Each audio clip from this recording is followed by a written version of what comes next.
cette ligne-là au bénéfice des Québécois. En question principale, je reconnais maintenant le député de Jean Lesage. Merci, Madame la Présidente. Avec le projet de loi 2, la CAQ a créé artificiellement une crise pour marquer des points dans les sondages, sans se soucier des impacts dévastateurs pour la population. Et là, les négociations avec les médecins échouent, les cliniques ferment, la population perd confiance. Le ministre de la Santé, lui, il s'entête, il continue, on s'enfonce dans la crise. Et il refuse de faire la seule chose qui arrêterait les démissions de médecins, retirer la loi 2. Les Québécoises et Québécois sont inquiets, je partage leurs inquiétudes, perdre son seul lien stable avec un professionnel de la santé à cause d'une chicane créée de toutes pièces, c'est terrible. Combien de médecins vont quitter le réseau avant que la CAQ retire la loi 2? Ma question, là, c'est vraiment le nombre. Le nombre que vous vous êtes fixé. À un moment donné, vous avez dû vous dire, s'il y en a 3 000, on va... Tel que vous vous adressez à la présidente, je vous prie, poursuivez. Alors, quel nombre se sont-ils fixés, Madame la Présidente? 1 000, 2 000, 3 000, y a-t-il comme un nombre plafond? Ou bien c'est comme, on s'en fout, on continue la loi 2 jusqu'au bout, même si tout le monde part? C'est ça ma question. La réponse du ministre de la Santé. Écoutez, Madame la Présidente, de penser qu'on a fait ça pour monter dans les sondages, je ne suis même pas sûr que je veux répondre à cette question-là, Madame la Présidente. Là. Je pense qu'on avait un objectif que j'ai clarifié plusieurs fois. Il est tout à fait inacceptable qu'en ce moment, 1,5 million de Québécois n'aient pas accès à un médecin de famille. À un médecin de famille ou à un endroit où ils peuvent être affiliés à une GMF ou à une clinique ou à un CLSC. C'est ça qui n'est pas acceptable, Madame la Présidente. On le dit depuis le début. Et il faut regarder de faire les choses autrement. Le statu quo, tout le monde le dit. Le mode de rémunération que nous avons mis en place permet de faire la prise en charge collective à l'échelle du Québec. C'est une démonstration qui a été faite. La plupart des médecins sont d'accord. C'est sûr que ça fait un grand changement pour la méthode utilisée actuellement, qui est la prise en charge individuelle. Mais, Madame la Présidente, on sait que c'est la bonne solution et nous allons continuer de faire les accommodements qui sont raisonnables pour trouver une solution avec nos médecins. Merci beaucoup, Madame la Présidente. Première complémentaire.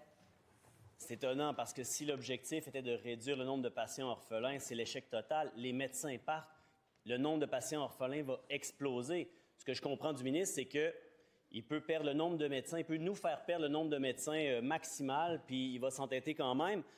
J'ai posé une autre question un peu similaire. Ça va prendre combien de patients orphelins de plus avant que la CAQ retire la loi 2? La réponse du ministre. Madame la Présidente, je pense qu'on a souvent vu Québec solidaire être les partisans du statu quo. Et je pense qu'ici, les Québécois sont tout à fait d'accord que le statu quo dans notre réseau de la santé n'est pas possible. En fait, c'est à vous que je m'adresse, Madame la Présidente, c'est bien ça.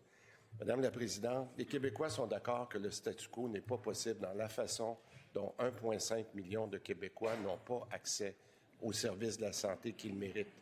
Ces gens-là sont souvent, ce qui est encore pire, Madame la Présidente, puis ça, je pense que Québec solidaire doit le reconnaître, c'est souvent des personnes qui sont très vulnérables. C'est ça notre objectif, Madame la Présidente, de trouver une nouvelle façon de faire pour s'assurer que tous les Québécois soient pris en charge. Deuxième complémentaire. Et pour ce faire, je reconnais la députée de Sainte-Marie-Saint-Jacques.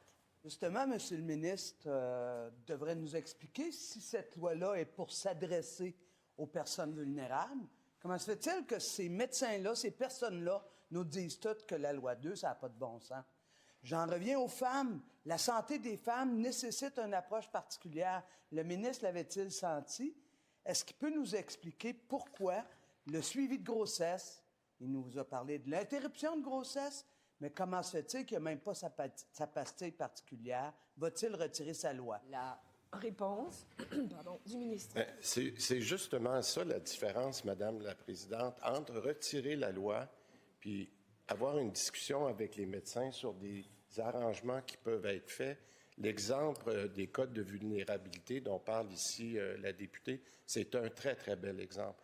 En ce moment, selon le code Grouper, il y a 4 catégories, mais il y a 20 sous-catégories. Et dans ces sous-catégories-là, justement, la question des suivis de grossesse peuvent en faire partie. C'est justement le genre de discussion qu'on peut avoir en ce moment avec la FMOQ pour voir les ajustements qui sont possibles.